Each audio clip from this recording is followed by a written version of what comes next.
direct conversion. Direct. So you see, this is very important because the interest has to be positive, because if there is no, then simply the capitalists say, forget it. I'm going to fall back, use the atavistic conversion.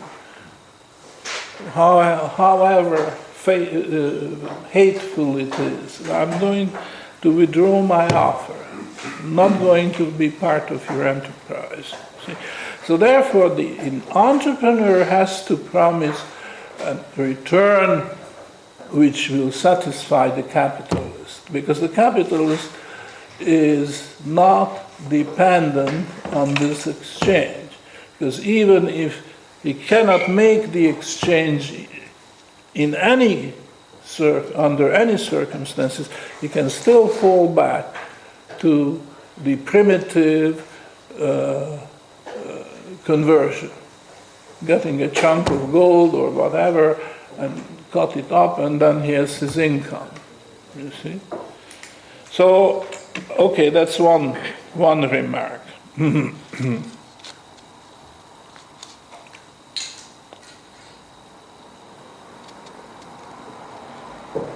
Now, the entrepreneur converts the wealth into capital goods and then puts it to work and derives an income from it, but he has to pay the manager.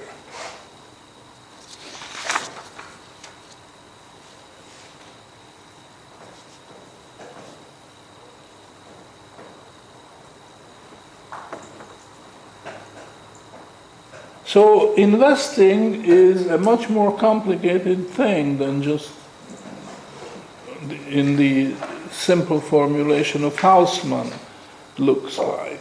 You just have to bring in these other players and consider their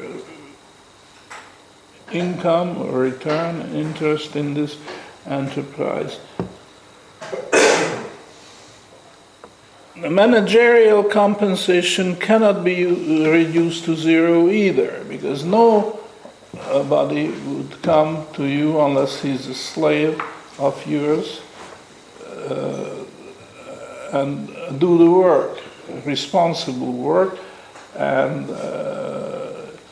that has to be positive as well. So only the third compensation, which is the profits, which accrues to the entrepreneur. Now that can be reduced to zero, because the entrepreneur is the driving force behind the enterprise. And if the enterprise is not a success, it's first of all the failure of the entrepreneur. He'll be punished by zero profit. Obviously didn't go into this enterprise because he was hoping to earn zero profits.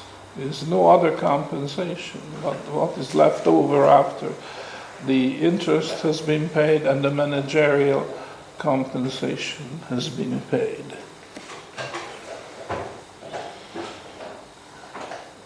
Now,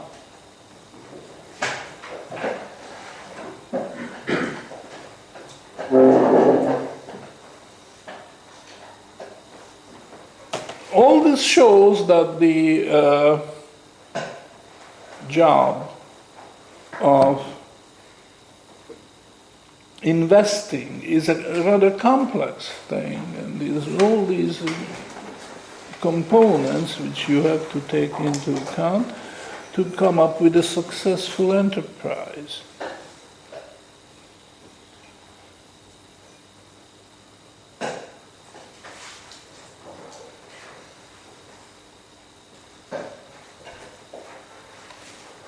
And therefore this term of investing has really no use for us, because it glosses over these details, which however are very, very important.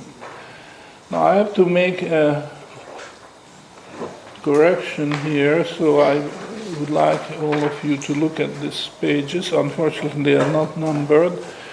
But if you find the paradox of interest that starts on one page, goes on a following page, and the third after that, there is the paragraph starting, even if the owner of wealth is prepared to take the role of the entrepreneur upon himself, or the role of the manager upon himself, or even both roles upon himself, we still have to assume that there is an underlying exchange of wealth and income. And this may come as a surprise to you. And this is what I am trying to explain here. Suppose, for the sake of argument, that a capitalist is acting as his own manager and also as his own entrepreneur. Let's just assume. Certainly there are lots and lots of cases. Small businesses, majority of small businesses all operate that way. The three roles coincide in one person. It's the capitalist, the entrepreneur, and the manager, all in one person. Suppose that this is the case. He still has to break down his operation into that of three departments. It's one operation, whatever it is, think of something simple like selling stationery, office supplies. And he still has to, and he's the combined capitalist, owner, and manager. He still has to break down his operation into three departments. Now this is number one, number two, number three, and number one is not readable. I explained the reason for that. This has been put through the scanner because I had a hard copy of the first edition of this, but no digital copy. So I had to go through this very hateful job because I have done it, and I will still have to do a lot more of it, of putting this whole thing through the scanner. But that sounds simple, but in practice it's very complicated because you can get garbage out. You see, if there is unevenness of the surface of the paper which you put into the scanner, or a pencil mark, or this or that, then the scanner will just invent something which will have no resemblance whatsoever. So what should be number one, and I ask you to correct your copy, is the bond holding, one word, bond holding, and I mean bond holding department. Number two is readable, it's the managerial department, and number three is the entrepreneurial departments. So in order for the enterprise to be successful, the capitalist, entrepreneur, manager, all three in one, has to break down his operations into three departments. We'll see why. It's not obvious, but he has to do that. If he doesn't do that, he's going to go astray. He's not going to be successful. So accordingly, he would oversee three accounts: the interest account, the managerial compensation account, and the remainder, the rest, is the entrepreneurial profit account. Now he's one person, but also three roles. He has three hats. And he cannot just say, okay, that's my intake, and after all, it's true, isn't it? Because he's the sole owner. He has no partners, nothing, didn't have to hire anybody, any manager.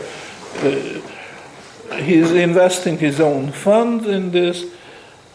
But if he does not break it down, the total net income into these three accounts, then he will make a mistake somewhere, and the result will be an unsuccessful enterprise.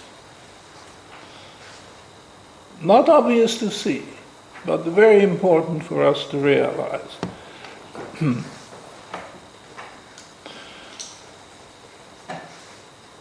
Now, why? Why is this important? Since he is the owner, and this account is his, this and this. There's three pockets. So why does it matter whether he puts his pocket knife into this pocket or that pocket? They're very important. It is important. We just have to realize why. Okay, here's the answer. If he wants to have sound financial controls, he must not blend the three accounts into one, and he must assume that an exchange of wealth and income has taken place. So one pocket, the other pocket, this had the wealth, just the other had the income, and he switched. It looks foolish, isn't it, that you are asking such questions when the pair of trousers belongs to the same person. Why would it matter whether he has these two things in two different pockets? We'll see in a moment why it is.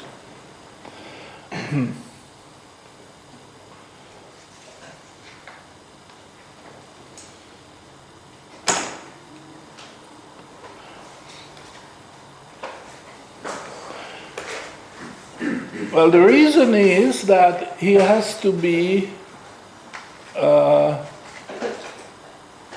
following the market outside.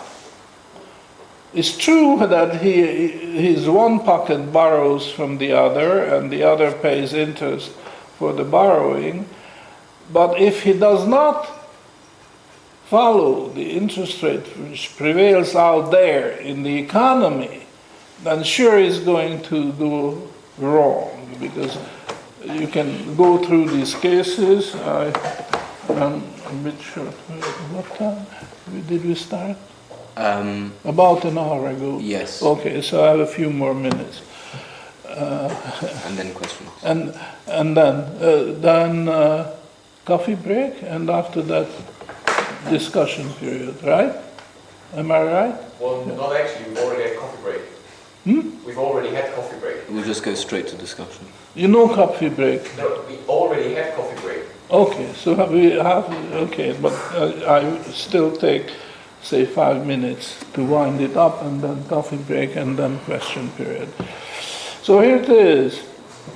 If he does not follow the prevailing interest rate, which prevails outside in the economy, then he may be overpaying interest or underpaying it. And you have to go through these cases separately. Well, how is he hurting himself? It's just exchanging the contents of one pocket with the other, but it is not immaterial, because if he misses the target, then it will punish his enterprise. So I'm skipping that detail. Okay, but he has to have this exchange of wealth and income, even though both belongs to him, both the wealth and the income belongs to him, but the exchange rate is important, and that is why he has to break down his operation into three departments. Okay, that's one thing. Now, managerial compensation. Why does it matter that he overpays him or underpays him? Because if he is not paying himself the managerial compensation which he could get outside, if he overpays himself, it has consequences, or if he underpays himself. And again, you have to go through these cases. If he has to put the right number on it, and the right number is what he could do outside. If he sold his services as a manager to another guy, he could expect to get, well, there's always a bracket. I mean, we are not talking about fixed numbers here, but he can pretty well assess what he would get for the same service, typical service from another guy. And he just has to put these numbers into his equation. So any shortfall in the gross income, let's assume the worst case, income falls short, he cannot charge it to the interest account, the bond holding department's income, the managerial compensation. It just has to go to the entrepreneurial profit account. That's what has to be hit first. If any shortfall occurs, you cannot take it out of the interest income, cannot take it out of the managerial compensation. You just have to charge it to the entrepreneurial account. And you immediately see why this complication has to be brought in. Because if you hit other one of the three accounts, not the entrepreneurial profit, then you are already undercut your operation. You cannot just reduce the managerial, because then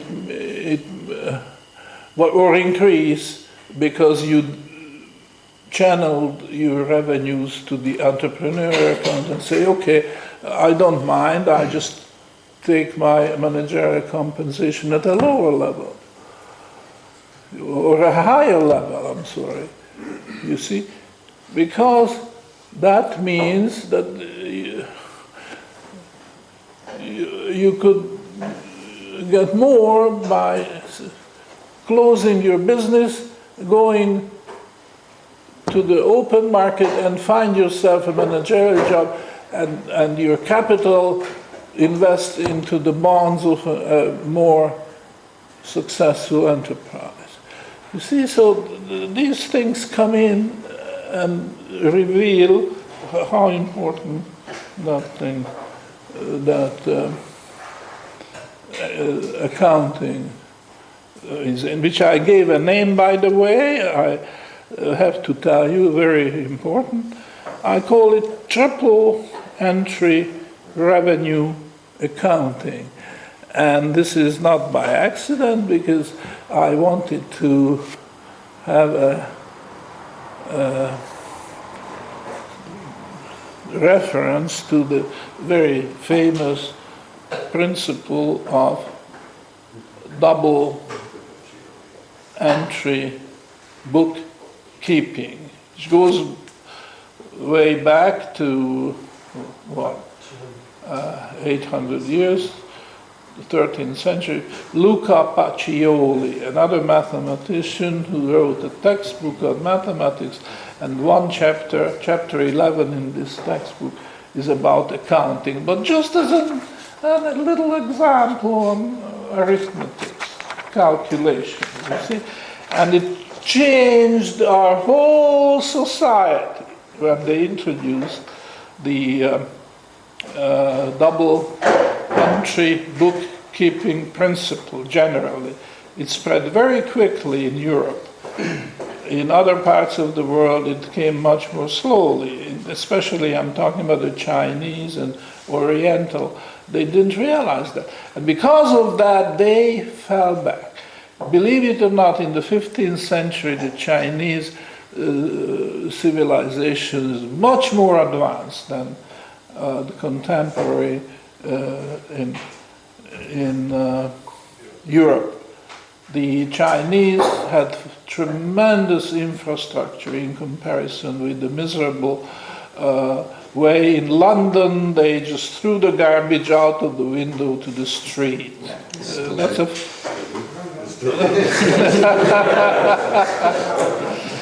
and I am told that the recent burning in London, opposite to another interpretation which explains it in terms of infight between groups, Gangs. Gangs. That's not quite the whole story, because the story is that in all those districts where the burning took place,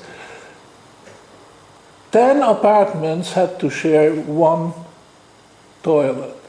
That's what I heard. Maybe true, but I'm not going to check it out. Now, in the same way, I'm going to announce the triple entry revenue accounting principle. But time is up, so I will have to do it the day after tomorrow, or maybe during the question-answer period. So let's have the coffee break. Okay. Thank you.